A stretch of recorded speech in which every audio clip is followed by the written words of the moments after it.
Have you ever wondered what games you should keep or you should lose? Find out here at Purge Reviews.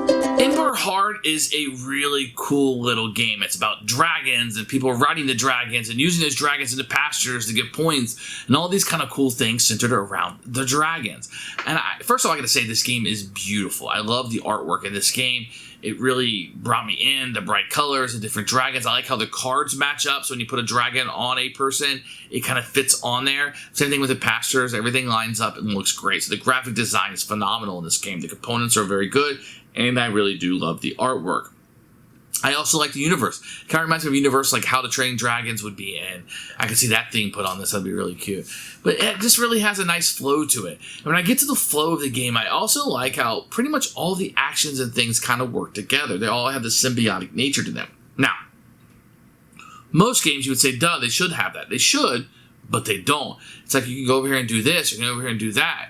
But everything in this game is going to center around your currency, your workers, and then the dragons themselves. So when you put a worker out, it's fine. You have the 5 crests you can use. You're going to put these grunts with them, or you can have the upgraded ones you can put out with them, and those that you'll get back, the grunts you're going to lose. Very simple concept, but every action has a cost to it. And the more you spend, you're more likely to be the first person. If you spend 5 workers, then you'll definitely go first and get first pick of all cards. Where if you go last and only spend 1, there is possibilities that you will get nothing. Now, you don't leave with nothing. You'll get some gear that you can use to upgrade your workers, but you won't get one of the cards that you want. I also like how the dragons are really important. So you can get the dragons that aren't worth as many victory points, or the ones that are a little bit stronger but might be harder and more costly for you to get. Some of your heroes and workers that you'll have, these cards that you utilize, I think they're called heroes, they don't do anything for you unless they're with a dragon. So you have to get the dragon for the same thing with the pastures. They don't really up your tracks that you're trying to go up on unless you attach to a dragon. So you always have these hard conversations about, well, which dragon do I want and how many dragons am I going to get? Because more dragons is normally good because they're worth victory points, but they can also attach to other cards and activate those cards. Whew, seems like a lot. But the game fits like a glove. Everything kind of goes in together. Well, I want this, I want that, but I really need a red dragon because this card I have I want to activate requires a red dragon. So there's only 1 red dragon and 2 blue dragons there. So in order to make sure I get that red dragon, I got to be first up on the list. Maybe I'll spend 4 or 5 there. And you're constantly going through these cost analysis with yourself. Like I said, if you make a wrong move and you don't get what you want, you're always going to get something, which is nice. It's like you go home and you get nothing. You get some gear that you can use to upgrade your workers and be even stronger next time. So it's a little bit of a consolation prize, but at least it's not nothing. I don't want to put a worker out and get zilch, because that's not any fun. This game really surprised me. I like the weight of it. I feel like these games, this weight of game, about an hour, really fit into my playstyle. It gives me a lot of crunch. I have a lot of decisions to make. We're going on the board and we're battling back and forth, and I just really like this game. Now, the more players you have, a little bit more chaotic it can seem with some of the bidding. With 2 players, I know what you're going for, you know what I'm going for, and we bid accordingly. With 3 and 4, you have more people going after spaces, so you have to be a little bit more strategic and really go after, this is what I really want this round. I need to go after that first and pay the cost because I really need that. Then I might be okay getting my second or third choice over here, or if I lose out over here, it's not as big a deal. And you're always making those cost-benefit analysis. I like that quite a bit. I don't want to overplay the game. It's not difficult to learn. It's not difficult to teach. It has a nice flow to it, but that's because the design is so good. It's a really well-designed game, and everything fits together. It feels like everything you didn't need in it has been cut out, and it really works. From the scoring cards, to the pastures, to the dragons, to the little heroes you can get. I love the flow of this game.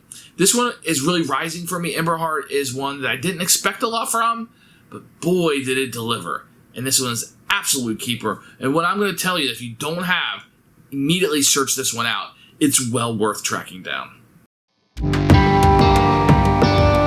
Here is Emberheart. It's a Mindclash play. I really like this board. Just this young person with the dragon. You see the dragons in the background. I like it quite a bit. We'll take a look at the rulebook in a minute. So you're going to have these player boards, and they're going to have different colors on them. Now, they're all exactly the same except for the artwork, but on the back, if you want to play on this side, everybody will have a unique power. And these are tracks. They're not recessed, which is I'm not crazy about, but I do like everything else about it. You're going to get a board here. These will be spots for the cards and the worker placement that you can put your people out. This will be a little bit of setup over here and clean up at the end of the round. And then you have places for everything as you go through. Now, I didn't back everything up. I wanted to show you there's no real insert in here. You're going to have the cards, which feel good. They have a nice little finish to them. You can see the artwork on it. It's pretty good, easy to read. These will be for a 2-player game if you want to play a 2-player game. You have some cards there in order to make the game work. These will be the dragon cards that you'll have. They're a little bit smaller, but they fit really well on, and the icons. And all the dragons have different artwork, which is appreciated. These will be the ones that go up in the mountain. These will be the more valuable dragons, if you will. And the artwork kind of reflects that, I think, which is nice. And then you're going to have these cards, which will be just things you put out through the board. You can see that the cost and what you're going to be getting, a little bit small, but this artwork doesn't even repeat too much. A little bit, but not too much. You're going to have some more dragons you'll put out, etc. And then you'll have little tokens that you'll use for each of the people. These are wood. Very nice on both sides. This was a promo kit that came with it to upgrade these pieces. You absolutely do not need that. Then the rest of it's going to be little tokens that you'll be using for the hirelings. You can see here they're different colors with different people on them, and that works out fairly well. And then you're also going to have a score pad. I just use my phone, but if you wanted to, that is here. I like the components. I like the artwork. I like the way the different people work. The first player marker, the cards. You have your gear tokens that you're going to have as you go through. Those probably could have been upgraded. Everybody's going to have a unique dragon that's screened on both sides. That's pretty nice. You'll be using this during the game too, and it will match the artwork on your player board. So lack of an insert is the biggest negative here with the components. So here is the rule book. You're going to have a picture of the front. You're going to have a table of contents. Now the rule book is a little long.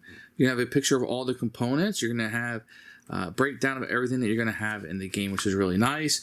And a 2-page spread of the setup. You can see the number system and numbers over here. So it's very easy to set up as you're going through. Then you get a little overview and a game structure over here. It'll tell you about how to send things to different locations, the different hirelings that you'll be utilizing, how to upgrade over here. So it's giving you a lot of information to digest as you go through and you play the game. Then you'll go through the reward side of it, and this is how you gain the things that you're on. The mountain is probably the most difficult version that you have here. Lots of examples of that as you're going through. That could have probably been worded a little bit better, and it'll continue on to the garrison and the preserve, the raid phase, the reset, and then end-game scoring. If you want to play 2 players, there are additional cards that you have to utilize. Then it's going to break down not all of the cards, but majority of them. These are the heroes, and on the back, you're going to have the icons. I usually don't find this too helpful. I did find it very helpful for this game. I like this icon list quite a bit. Very good job here. Everybody's going to start out with their own dragon. You have 10 grunts, 2 gear. You're going to have your 5 markers, your dragon, and one of these trackers over here. They recommend your first time you go up on the strength tracker. If you flip on the other side, there's going to be unique power for each one, but I don't recommend starting there the first time. And I actually like playing without the powers, but your mileage may vary. So the way this track is going to work is during the game, you'll be able to move up on these attribute tracks. As you move up, you will gain more victory points and additional more power. So for example, if I used my little dragon on one of the workers right now, I would have to play 1 less hireling. I will gain a gear, and I won't move back on the flame track at all. But as the game progresses, I could use 3 less hirelings when I use my dragon. I would gain 2 gear when I use my dragon, and I can move back 2 on the flames. You also gain victory points. So whenever you move up on the attribute track, that's what this is going to do. You're going to have kind of these 5 crests. Consider these your workers that you'll be placing. So you can place out 5 sets of workers per round. And you're going to play 5 rounds in the game, which is tracked right here. After 5 rounds, you score up. Whoever has the most score will be the winner. So you're going to be placing these out as you do in most worker placement spots. But each location is going to have 1, 2, 3, 4, 5. The number is how many of these workers, you start the game out with 10, how many of these grunts, that's what these hirelings are called, you have to attach to your crest. So if I wanted to play on the 4 here, I would have to put 4 of these grunts and my crest on top of it to show that it's mine. Then I have bid 4. Another person may come in on a future turn and play 3 here, and that's fine. I could even go back there again if I wanted to and play 2. So I can go more than once if I so choose, or I could not go at all. The way this, when we get to the phase, I'll show you how this is sent out, but that's how the bidding is going to be. Now there's 3 other workers that you can get during the game, and these are nice because once you go through and you get these, I'm going to lose any of these gray generic grunts that I bid out on these places. With these, I can get them back at the end of the round. So that's one benefit they do. But the negative to them is they can only be used in certain locations. So if you look here on the board, the yellow guys can be used here, but the blue and the purple ones cannot. But the blue can be used here and here, and the purple ones can be used up at the mountain. But I normally get them back, except for the mountain's going to have a little bit of different rules, which we'll get to. So you'll be wanting to get these upgraded ones because I don't lose them every turn. Each of these locations are going to have the same bidding format. The reason why you want to bid higher is so if the round is over, we're going to start here and go all the way around like in a C and see who had the most bids. So they all work the same. I'm just going to show you one example. So whoever is most to the right will get to choose the card first. So maybe they would choose this card. Then whoever is second will get to choose the next card, whoever is third here. If you ever don't want to take something there, or if you don't want to, or you're so many people bid, you can't take something, you can always get all of your workers back, even the grunts, and gain 2 gear. Now you'll be using gear to upgrade your grunts or other workers. So I could exchange one of my grunts and say get a blue, yellow, or purple upgraded worker. So I could spend my grunt and my gear and get one of these. Now, let's say further in the game I have way too many blues. I can always exchange a gear and get rid of the blue and gain a yellow, or vice versa. If you want to go back to a grunt, you can. There may be some circumstances where you want to for scoring purposes, but that's what the gears are going to do. So let's take a look at each of the cards. Now this is a heroes. They're always going to give you a power. They have like usually an outgoing power and a way to score. Now the way the heroes work, they're fine and dandy, but they do not work for you unless there is a dragon attached to them. So you need to get a hero and a dragon, and once you attach a dragon, it is there for the rest of the game. So the hero cards are going to give you ongoing powers and ways to score at the end. These cards in the tavern will give you opportunities to gain people. So I get 2 grunts, 2 yellows, and 2 warriors. And my flame goes up. I'll get to flame in a second, but your flame will go up 1. So this is the main way you're going to get more people on the board. The poacher's camp is going to give you dragons. Remember, you can attach them to heroes, and I'll show you some other cards. But the ones at the poachers are not going to be as strong as the ones at the mountains. But they do have different colors, and poachers can also give you the wild, which can be any color you want it to be, but normally they're going to cost a flame in order to get, and they're not going to be worth as many victory points, but they are any color that you want. When you go to the mountain, you can get these dragons. These are normally going to be stronger dragons than what you're going to find at the poacher. Some of these can be like 5. So look at this, 5 victory points. Cost you a warrior to go here. So let's talk about this. When you go here, you will also send your warriors. So you can send grunts, that's fine.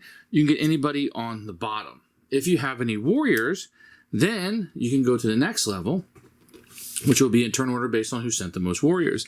To take one from the second row will always cost 1 warrior, but as you can see, some of these cards might cost additional warriors in order for you to take. This one doesn't cost any warriors, but it will cost you to increase on the flame, which you do not want to do. After you do the second layer, you can go up to the third layer. This will cost you another warrior right off the bat, no matter what the card is, and a flame, but you get to move up on one of the attribute tracks. And then when you do that, if you're the highest bidder, you can gain the card at top. So you can really get up to 3 or more, if you bid more, dragons up there if you're willing to spend the warriors.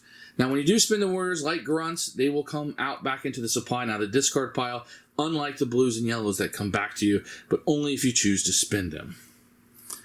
Down here at the preserve, the bidding works the same way, but you can get these preserve cards. And what you'll do is you'll attach these to dragons also, and these will usually let you move up on the attribute tracks, thus making your companion stronger, but it will require a dragon. By itself, gives you nothing. With a dragon, you're able to utilize the power that's listed on it, and that's how they will be. Remember, once you attach a dragon, it has to stay there the entire time. There is 2 spots in the middle that are catch-alls. Anybody and everybody can go here. This one will give you 2 gear. This one will give you 4 grunts, but move you up on the flame track, which we'll get to in a minute. The last space is going to be these garrisons. You're going to start out with the 3s. You can claim these even if you cannot score it. This tells you I need to have 1 dragon and 5 grunts. You don't have to spend them, just have them. and then you'll be able to score the points at the end of the game, and you'll get the increase in the attribute. That's how those work. So after the other option that you have during the game is you could take these here. And this is actually how a round is going to end. The round is not going to end when you spend all of your crest, although it may, because you'll be taking these. And players can take these during the round instead of taking an action. Each of these will do something a little different. This will decrease your flame by 2, which is good. This one will give you a gear. This one will let you take one of these poachers off, and it will not score. I'll get to how these score in a moment. This one allows you to go to first place. Next round, you'll be the first player, and you get to take one of your workers back that maybe you didn't want to, and you can reassess them somewhere else. So these poachers will be what's happened. After you get all of your rewards, you go to these poachers, and by circumstance of this, one of these will be gone, but I want to show you what they do. So this says you're going to lose 1 grunt for every yellow person that you have. And this one says you're going to lose 1 of your specialists for every blue dragon you have. So by taking this purple one, you can choose which one is going to hurt people. If you don't have any blue dragons, well, heck, I'll screw that one over, and everybody will have to lose for blue dragons. Or let's say you don't have any yellow workers. Then maybe when I take this, I'll want to flip that one over, so anybody with yellow ones can be damaged, and I will not be.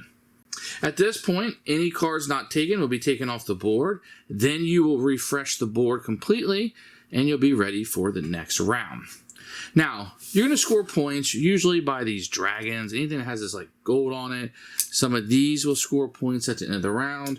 Your heroes, if you have dragons attached to them, if you meet the requirements, will score points. But also you're going to have this flame track up here. So basically the way the flame track is going to work is you're going to score points if my flame tracker is hotter than yours. So 1, 2, 3, 4. I'm 4 spots ahead of you, which means you're going to score 4 points. If I was 8 spots ahead of you, then you would score 13 points. So you want the distance between you to be greater. You can kind of manage that a lot of times, but there are things that will give you flames like this spot, dragons, some cards, etc. Taking this right here will decrease your flame, which is what you want. You want to be less hot as the game continues on. So that's a quick look at Emberheart and how it plays.